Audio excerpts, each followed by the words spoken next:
alcaldes, senyor bisbe, Sant Climent,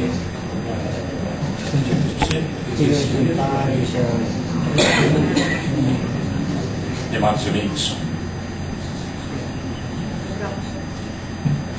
Avui jo tinc una doble satisfacció.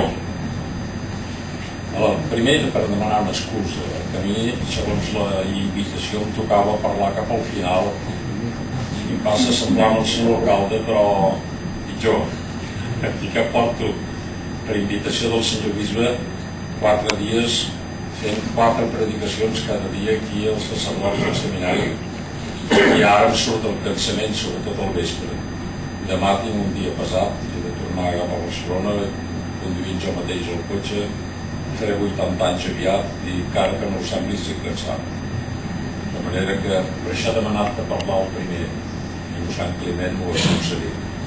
M'excuso ja d'entrada perquè després us deixaré.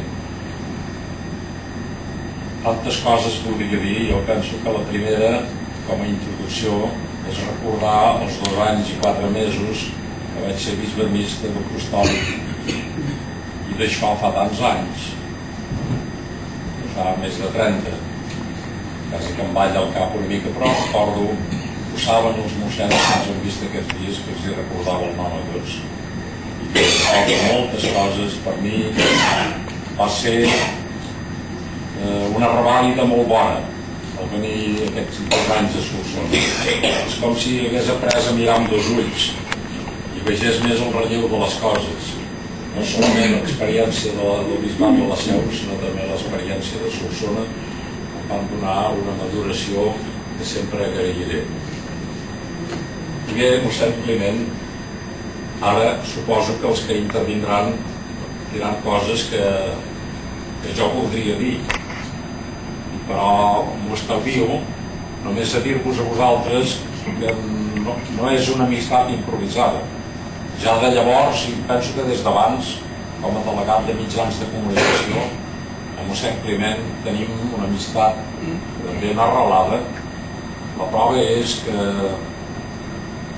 vaig fer-li la presentació de l'Ull de Taüll, un dels seus llibres, no sé quants anys fa ja, que ens hem vist regularment, des que jo estic jubilat, que m'he anat a Viver i Serrateix amb una festa que em va convidar, i a Barcelona li vaig fer la presentació del llibre també, junt amb l'editor que hi ha aquí a casa nostra, amb 55 sacerdots, i no m'extenc més.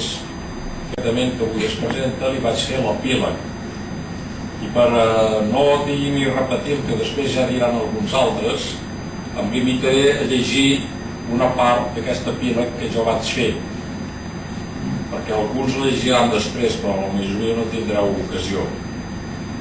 Horaci, en la seva Ars Poètica, que també en diuen Epístola Pisones, recomana: Sequit scripseris non nunquam prematurinandum, delere licebit, por si non edere, det edideris.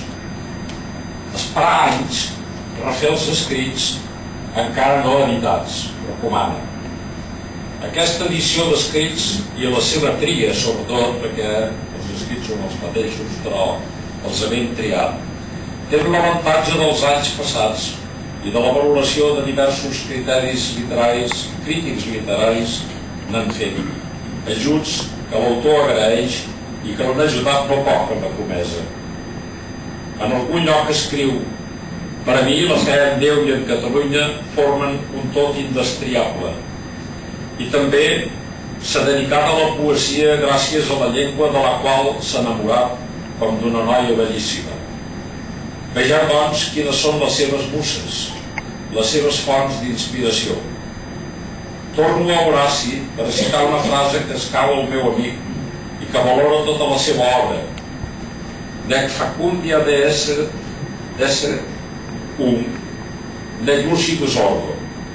No li mancaran ni l'eloqüència ni la claredat de l'ordre. No li han mancat pas. Allà, Pirineu amunt, a Castellar de N'Hug, però em vaig passar un dia quan esquilaven les ovelles, va conèixer la blancor de la neu.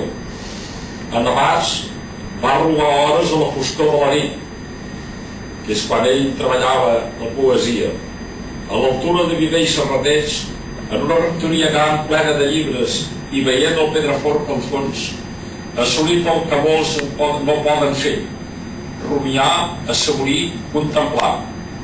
Entre el verd dels pins, les flors de l'argilaga i el vermell dels roselles.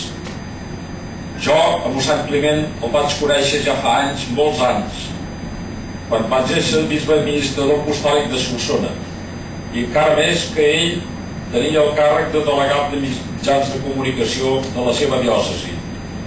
No ens hem pas distanciat. Que m'hagi invitat a cloure aquest volum n'és una prova, i assistir a l'acte d'avui també.